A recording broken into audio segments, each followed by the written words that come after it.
જય દ્વારકાધીશ મિત્રો. ગુજરાતના એક નાનકડા ગામડાની સીમમાં જ્યાં સવાર પડતા જ પંખીનો કલરવ સંભળાય અને ખેતરોમાં લીલોતરી લહેરાતી હોય, ત્યાં એક મોટું અને આલિશાન મકાન આવેલું હતું. આ મકાનનું નામ હતું શાંતિ નિકેતન. આ ઘરમાં રહેતા હતા જગદીશભાઈ, જેઓ ગામના સૌથી સુખી અને પ્રતિષ્ઠિત ખેડૂત હતા. જગદીશભાઈને 4 સંતાનો. સૌથી મોટી દીકરી જાનકી, મોટો દીકરો આકાશ અને 2 જોડિયા ભાઈઓ જય અને શ્યામ. જય અને શ્યામ તો જાણે એક જ સિક્કાની 2 બાજુ. આખા ઘરમાં આ 4 ભાઈ બહેનોની ધમાચકડી ચાલતી હોય. શિયાળાની ગુલાબી ઠંડીમાં જ્યારે સૂરજદાદા ધીમેથી આકાશમાં આવે, ત્યારે આખું ઘર હસી ખુશીથી ગુંજી ઉઠતું. જગદીશભાઈના આલિશાન ઘરમાં નોકર ચાકરની કોઈ કમી નહોતી, પણ આ ધંધામાં એક એવો માણસ હતો જે ઘરના સભ્ય જેવો બની ગયો હતો. એ હતા રામુ કાકા. રામુ કાકા એક આદિવાસી વડીલ હતા. વયની સાથે તેમના ચહેરા પર કરચલીઓ તો પડી હતી, પણ તેમની આંખોમાં ગજબની વફાદારી અને પ્રેમ હતો. જ્યારે જગદીશભાઈ યુવાન હતા અને આ ઘર જણાયું પણ નહોતું, ત્યારથી રામુ કાકા તેમની સાથે હતા. રામુ કાકા માટે આ ઘર માત્ર નોકરીની જગ્યા નહીં, પણ તેમનું મંદિર હતું. સવારના 4 વાગ્યે ઉઠીને ઢોરને ઘાસ નાખવાથી માંડીને રાત્રે ઘરના દરવાજા બંધ કરવા સુધીનું દરેક કામ રામુ કાકા હસતા મોઢે કરતા. પરંતુ સમયની થપાટ રામુ કાકાને પણ વાગી હતી. હવે તેમનું શરીર પહેલાં જેવું સાથ નહોતું આપતું. ચાલતી વખતે ક્યારેક તેમના પગ ધ્રુજતા તો ક્યારેક ભારે કામ કરતા તેમને શ્વાસ ચડી જતો, છતાં તેઓ ક્યારેય ફરિયાદ ન કરતા. ઘરના બીજા સભ્યો તો પોતાના કામમાં વ્યસ્ત રહેતા, પણ ઘરની સૌથી મોટી દીકરી જાનકીની નજર રામુ કાકાના થાકેલા ચહેરા પર અટકી જતી. જાનકી સ્વભાવે ખૂબ જ દયાળુ અને સમજદાર હતી. તે જોતી કે રામુ કાકા કેવી રીતે પોતાનું લોહી પાણી એક કરીને ઘરની સેવા કરે છે. એક દિવસ બપોરે જ્યારે રામુ કાકા કાળઝાળ ગરમીમાં પાણીના બેડા ઉપાડીને લાવી રહ્યા હતા, ત્યારે જાનકી દોડીને તેમની પાસે ગઈ. એણે રામુ કાકાના હાથમાંથી બેડું લઈ લીધું અને બોલી, રામુ કાકા, તમે કેમ આટલું બધું કામ કરો છો? જુઓ તો ખરા, તમને કેટલો પરસેવો વળી ગયો છે. જાઓ, પેલા લીમડાના ઝાડ નીચે બેસો અને થોડો આરામ કરો. રામુ કાકાની આંખોમાં પાણી આવી ગયા. તેમણે કંપતા અવાજે કહ્યું, બેટા, હું તો આ ઘરનો નોકર છું. મારું કામ તો આખી જિંદગી વેતરું કરવાનું જ છે. જાનકીએ હસીને જવાબ આપ્યો, ના કાકા, તમે નોકર નથી, તમે તો મારા કાકા છો અને આજથી હું તમને કોઈ અઘરું કામ કરવા નહીં દઉં. બસ એ દિવસથી જાનકી અને રામુ કાકા વચ્ચે એક એવો અતૂટ સંબંધ બંધાઈ ગયો, જે લોહીના સંબંધો કરતાં પણ વધુ મજબૂત હતો. પણ રામુ કાકાને કયા ખબર હતી કે આ વહાલસોઈ દીકરી, જેને તે પોતાની આંખની કીકીની જેમ સાચવે છે, તે જલ્દી જ આ ઘર છોડીને ચલી જવાની છે. દિવસો પાંખો લગાવીને ઉડવા લાગ્યા. જાનકી હવે મોટી થઈ ગઈ હતી. તેની સમજદારી અને સંસ્કારની સુવાસ આખા ગામમાં ફેલાયેલી હતી. એક દિવસ જગદીશભાઈએ ઘરમાં ખુશીના સમાચાર આપ્યા કે જાનકી માટે એક ખૂબ જ સારા ઘરનું માગું આવ્યું છે અને લગ્ન નક્કી થઈ ગયા છે. આખા ઘરમાં આનંદનો માહોલ છવાઈ ગયો. શરણાઈઓના સૂર સંભળાવા લાગ્યા અને ઘરના ખૂણે ખૂણામાં લગ્નની તૈયારીઓ શરૂ થઈ ગઈ. પરંતુ આ બધી ખુશીઓ વચ્ચે એક ખૂણો એવો હતો જ્યાં શાંતિ છવાયેલી હતી. એ હતો રામુકાકાનો ખૂણો. જે દિવસે રામુકાકાએ સાંભળ્યું કે જાનકી હવે સાસરે જવાની છે, તે દિવસથી જાણે તેમના પગ નીચેની જમીન સરકી ગઈ. તેમને થતું કે જે દીકરીએ મારા થાકેલા હાથમાંથી કામ લઈ લીધું, જેણે મને હંમેશા માન આપ્યું, એ ચકલી હવે આ માળો છોડીને ઉડી જશે. પછી આ ઘરનું ધ્યાન કોણ રાખશે અને મારું ઉપરાણું કોણ લેશે? જાનકી રામુકાકાના મનની દશા સમજી શકતી હતી. તે ઘણીવાર રામુકાકાને ચીડવવા અને તેમનું મન હળવું કરવા તેમની પાસે જ હતી. એક સાંજે રામુકાકા ઓસરીમાં બેસીને આકાશ તરફ જોઈ રહ્યા હતા. જાનકી ત્યાં ગઈ અને ધીમેકથી બોલી, કેમ રામુકાકા, અત્યારથી જ મને ભૂલી જવાની તૈયારી કરી લીધી છે કે શું? હું તો સાસરે જતી રહીશ. પછી તમને આરામ કરવાનું કોણ કહે છે? જોજો હો, મમ્મીને કહેતી જઈશ કે મારા રામુકાકાને વધારે કામ ન સોંપતા. રામુકાકાની આંખો ભીની થઈ ગઈ. તેમણે ગળગળા અવાજે કહ્યું, બેટા, તું જઈશ પછી આ ઘર સાવ સૂનું થઈ જશે. તારા વિના આ રામડો કોના ભરોસે રહેશે? જાનકીએ વહાલથી તેમના ખંભે હાથ મૂક્યો અને મજાકમાં પૂછ્યું, એ બધું તો ઠીક કાકા, પણ મારી બધી સખીઓ તો મારા માટે મોંઘી મોંઘી ભેટ લાવવાની છે. તમે મને શું આપશો? તમે તો મારા વહાલા કાકા છો ને, તો ભત્રીજીને કંઈક અમૂલ્ય ભેટ તો આપવી પડશે ને? જાનકીએ તો સહજ રીતે મજાકમાં આ વાત કરી હતી, પણ રામુકાકાના હૃદયમાં આ વાત ઘર કરી ગઈ. તે આખી રાત ઊંડા વિચારમાં ડૂબી ગયા. તેમને થયું, જગદીશભાઈ તો જાનકીને સોના ચાંદીના ઘરેણાંથી મઢી દેશે.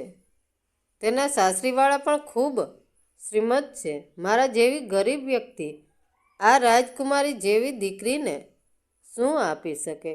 મારી પાસે તો એક રૂપિયો પણ બચ્યો નથી. રામુકાકાએ પોતાની આખી જિંદગીની મહેનતની કમાણી જે થોડી ઘણી બચી હતી, તે બધી ભેગી કરી. તેમણે વિચાર્યું કે સોનું ખરીદવાની તો તેમની હિંમત નહોતી, પણ કંઈક તો એવું હોવું જોઈએ જે જાનકી હંમેશા પોતાની પાસે રાખી શકે. છેવટે તેમણે નક્કી કર્યું કે તેઓ જાનકીને એક ચાંદીની વીંટી આપશે.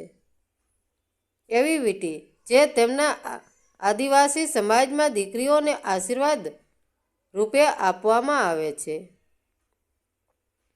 બીજા દિવસે રામુકાકા છાનામાના શહેર ગયા અને સોનાની દુકાને જઈને પોતાની આખી જિંદગીની મૂડી એ ચાંદીની નાનકડી વીંટીમાં લગાવી દીધી. એ વીંટી પર સુંદર કોતરણી હતી.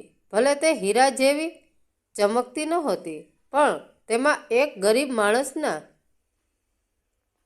નિઃસ્વાર્થ પ્રેમની સુવાસ હતી. લગ્નનો દિવસ આવી પહોંચ્યો. શાંતિનિકેતન મકાન આજે દુલ્હનની જેમ શણગારાયું હતું. આખું ગામ જગદીશભાઈની લાડકવાઈ દીકરી જાનકીના લગ્નમાં ઉમટી પડ્યું હતું. ચારે બાજુ મંગળ ગીતો ગવાઈ રહ્યા હતા. હજારો દીવાઓથી ઘર ઝગમગી રહ્યું હતું.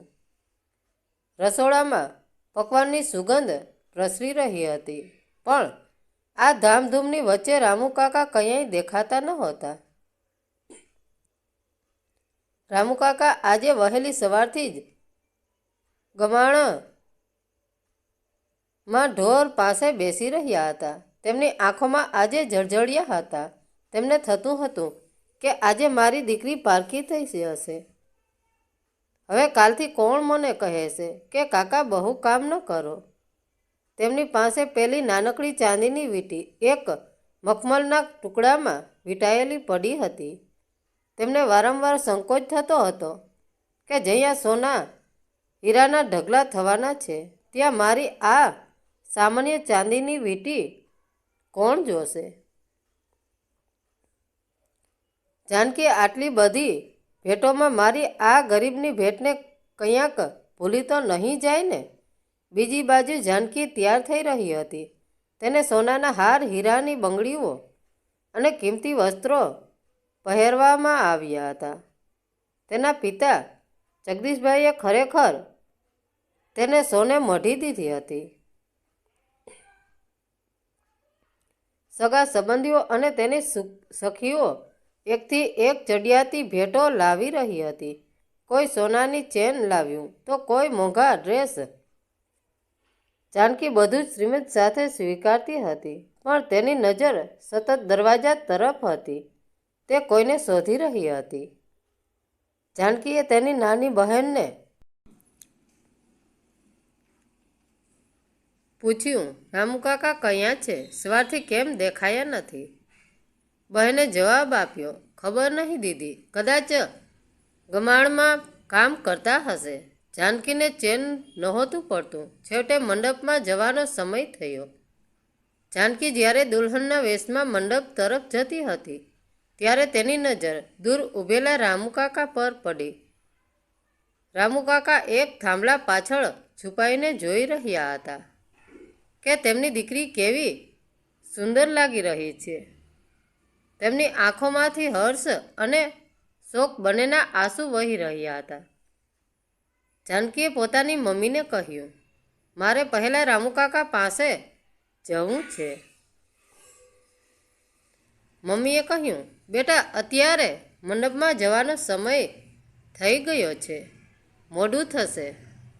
પણ જાનકી ન માની. તે કિંમતી રેશમી સાડી સંભાળતી રામુકાકા પાસે પહોંચી ગઈ. રામુકાકા તો તેને પોતાની સામે જોઈને શસ્તબંધ થઈ ગયા. તેમને સમજાયું નહીં કે આટલી મોટી ભીડ અને વૈભવ છોડીને આજ રાજકુમારી મારી પાસે કેમ આવી? જાનકીએ ધીમેકથી પૂછ્યું, કાકા, મેં તમારી પાસે ભેટ માગી હતી, તેનું શું થયું? શું તમે તમારી ભત્રીજીને ખાલી હાથે જ વિદા કરશો? રામુકાકાના હાથ ધ્રુજવા લાગ્યા. તેમણે ધ્રુજતા હાથે પેલી ચાંદીની વીંટી કાઢી અને નીચું જોઈને બોલ્યા, બેટા, તારો બાપ તો તને સોનાના ઘરેણાથી મઢી રહ્યો છે. આ આખા જગતના હીરા તારી સામે ટૂંકા પડે.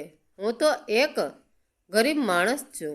આ ચાંદીની મામૂલી વીંટી તારા લાયક નથી, પણ હું આનાથી વધુ કંઈ કરી શકું તેમ નથી. જાનકીએ એ ચાંદીની વીંટી હાથમાં લીધી. તેને કોતરણી જોઈ અને રામુકાકાનો નિખાલસ પ્રેમ જોયો. જાનકીની આંખો ભરાઈ આવી. મંડપમાં મહેમાનોની ચહલ પહલ હતી. પંડિતજી મંત્રોચ્ચાર કરી રહ્યા હતા અને ચારે બાજુ સોનાના ઘરેણાનો જળકાટ હતો. જગદીશભાઈએ જાનકીના હાથે હીરાજડી એક અત્યંત કિંમતી વીંટી પહેરાવી હતી, જેની કિંમત લાખોમાં હતી. બધાની નજર એ ચમકતા હીરા પર હતી, પણ જાનકીનું મન તો હજુ પણ પેલા ખૂણામાં ઊભેલા રામુકાકા પાસે જે અટકેલું હતું. રામુકાકાએ આપેલી ચાંદીની વીંટી જાનકીએ પોતાની મુઠ્ઠીમાં મજબૂતી રીતે પકડી રાખી હતી. તેને લાગતું હતું કે આ વીંટીમાં રામુકાકાના આશીર્વાદ અને વર્ષોનો પ્રેમ સમાયેલો છે. જાનકીએ ધીમેકથી પેલા હીરાની વીંટીવાળી આંગળી બાજુમાં જ રામુકાકાની ચાંદીની વીંટી પહેરી લીધી. જ્યારે લોકોની નજર જાનકીના હાથ પર પડી ત્યારે કાનાસુની શરૂ થઈ. કોઈએ ધીમેકથી કહ્યું, જુઓ તો ખરા, આટલી કિંમતી હીરાની વીંટીની બાજુમાં આ ચાંદીની વીંટી કેવી ખરાબ લાગે છે. જાનકી આવી શોભા દેતી હશે? જગદીશભાઈને પણ થોડો સંકોચ થયો. તેમણે ધીમેકથી જાનકીના કાનમાં કહ્યું, બેટા, આ ચાંદીની વીંટી અત્યારે કાઢી નાખ. તારા સાસરીવાળા શું વિચારશે? તારા હાથમાં હીરા જ શોભે. જાનકીએ શ્રીથ અવાજે અને ભીની આંખે પિતા સામે જોયું અને કહ્યું, પિતાજી, તમે મને સોનું આપ્યું એ તમારો વૈભવ છે, પણ રામુકાકાએ મને જે આપ્યું છે એ તેમનું આખું છે. આ હીરો કદાચ પૈસાથી ફરી મળી જશે, પણ આ ચાંદીની વીંટીમાં રામુકાકાનો જે પરસેવો અને નિસ્વાર્થ પ્રેમ છે તે ક્યાંય નહીં મળે. મારા માટે આ વીંટી હીરા કરતાં પણ વધુ અમૂલ્ય છે. જાનકીના શબ્દો સાંભળીને આખા મંડપમાં શાંતિ છવાઈ ગઈ. રામુકાકા જે દૂર ઊભા રહીને આ બધું જોઈ રહ્યા હતા, તેમના ગાલ પરથી આંસુની ધાર વહેવા લાગી. તેમણે ક્યારેય વિચાર્યું નહોતું કે તેમની એક સામાન્ય ભેટને આટલું મોટું સન્માન મળશે. લગ્નની વિધિઓ પૂર્ણ થઈ. હવે સમય હતો વિદાયનો. ઘરના આંગણે ગાડી તૈયાર હતી.